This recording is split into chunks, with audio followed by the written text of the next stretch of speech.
Depuis l'explosion de la vie sur Terre, il y a 700 millions d'années, la biodiversité s'est complexifiée, s'est enrichie, s'est développée. Mais cela n'a pas été un long fleuve tranquille. Il y a eu des phases de diversification, c'est-à-dire où il y a beaucoup plus d'apparitions de taxons que de disparitions. Il y a ensuite des phases de relative stabilité, où les disparitions sont compensées par les apparitions. Et il y a des phases où l'on va avoir beaucoup plus d'extinction de taxons que d'apparitions. C'est ce que l'on nomme les crises de la biodiversité. Pour que l'on parle de crise biologique, il faut que cet événement réponde à 3 critères. Le premier est un critère taxinomique, c'est-à-dire qu'il faut qu'il y ait des rangs élevés qui soient atteints, des genres, voire des familles. Le deuxième critère est un critère temporel, c'est-à-dire que cet événement doit se dérouler sur un temps court, à l'échelle des temps géologiques. Cela peut être instantané ou durer jusqu'à 1 million d'années. Et le troisième critère est un critère de géographie, c'est-à-dire que cet événement doit être ressenti à l'échelle d'un continent, voire de l'ensemble de notre planète. Depuis l'explosion de la vie il y a 700 millions d'années, on recense 5 événements qui peuvent répondre à ces 3 critères et que l'on qualifie de crise biologique. Nous en aborderons 2 ici. La plus importante, la plus intense, celle qui a eu lieu il y a environ 250 millions d'années et qui a pratiquement éradiqué toute forme de vie sur notre planète.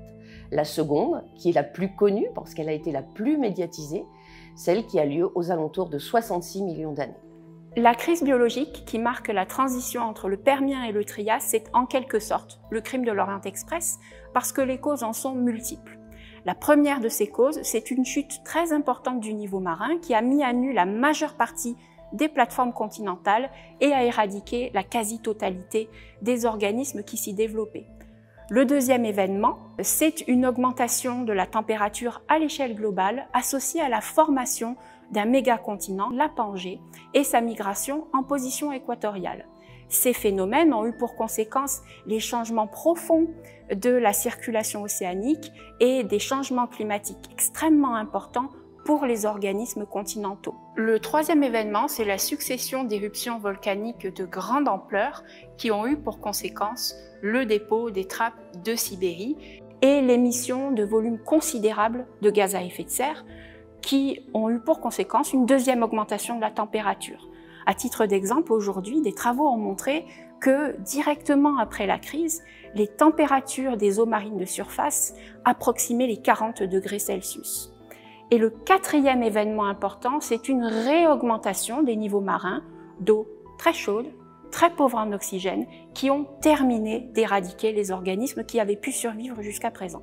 Les outils statistiques modernes nous permettent aujourd'hui d'estimer que plus de 80% de la diversité des espèces en milieu marin ont disparu avec la crise Permien-Trias. Parmi ces groupes, on peut notamment citer les trilobites, les euryptérides, donc les scorpions de mer, les fusulines, qui sont de grands foraminifères, mais également les coraux rugueux et tabulés. D'autres groupes vont être très affectés et vont quasiment être exterminés avec la crise Permien-Trias. On peut notamment citer les céphalopodes, les brachiopodes, les crinoïdes, ou encore les oursins, dont seul le genre Myosidaris semble survivre. Cependant, il y a également des organismes qui ont été capables de s'adapter et de survivre à ces conditions. L'un de ces exemples, ce sont les ostracodes, qui sont de petits crustacés qui sont parvenus à exploiter les tapis bactériens qui se sont développés dans les milieux qui ont été dévastés après la crise. La communauté scientifique a longtemps pensé que la récupération des écosystèmes marins après cet événement avait été très lente en raison de l'intensité de cet événement, mais également de la persistance des conditions délétères. Il y a cependant en ce moment même un véritable changement de paradigme, montrant que les racines de la récupération des écosystèmes marins est en réalité visible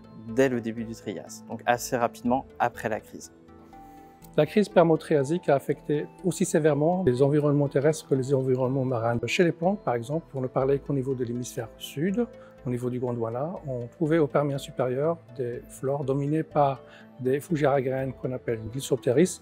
Ces faunes ont été lourdement affectées par cette crise permo-triasique. Au Trias inférieur, c'est-à-dire post-crise, les paysages étaient dominés par des plantes qu'on appelle les lycophytes, surtout par une plante qu'on appelle Pleuromea. La crise permo-triasique a été la seule crise à affecter de façon aussi sérieuse un groupe aussi résilient que les insectes. On a connu une diminution de presque 50% des familles, ce qui nous parle de l'ampleur et de la sévérité de cette crise. Chez les vertébrés tétrapodes, c'est le groupe auquel nous appartenons, ce sont des animaux avec 4 pattes munies de doigts, 90% des tétrapodes ont disparu.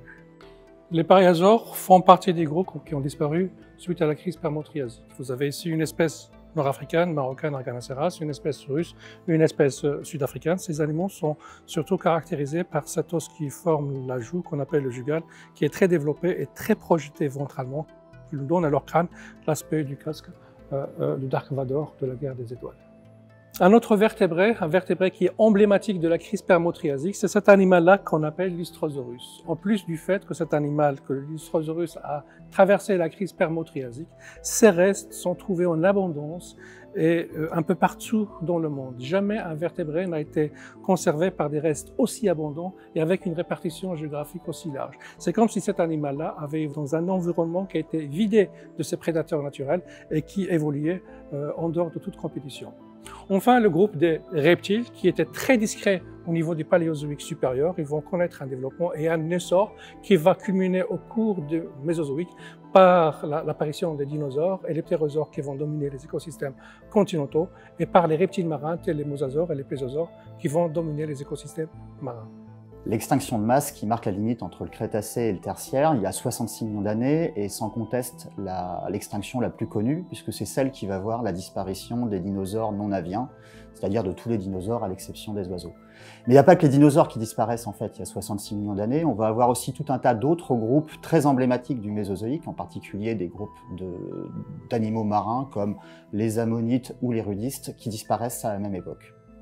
Au début des années 80, on a constaté dans la couche Kt, celle qui correspond à l'extinction des dinosaures, un enrichissement anormal en iridium. Or, l'iridium est un élément qui est abondant dans la plupart des météorites.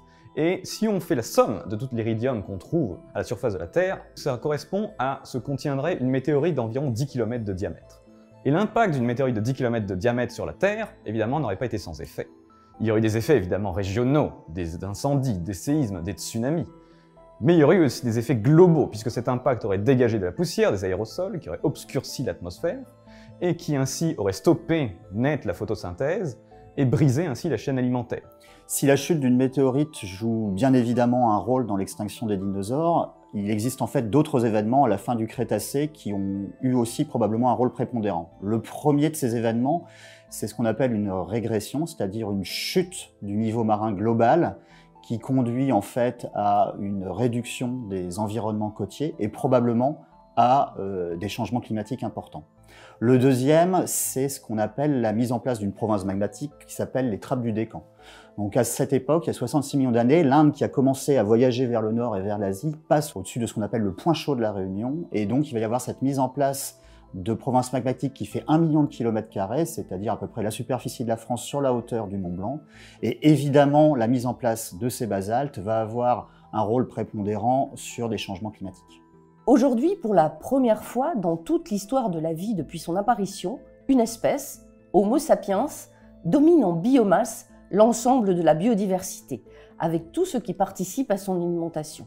10 milliards d'humains prévus sur notre planète dans moins de 30 ans. 10 milliards d'humains qui modifient les processus naturels et causent l'extinction en masse d'autres espèces par destruction extrêmement rapide des biotopes. La vitesse des extinctions depuis 150 ans est 10 à 100 fois plus rapide que toutes celles observées dans les crises du passé. Il faut absolument ralentir notre consommation de la nature. La résilience de la faune et de la flore est incroyable. La vie reprend toujours ses droits, mais sous quelle forme? C'est toute la question.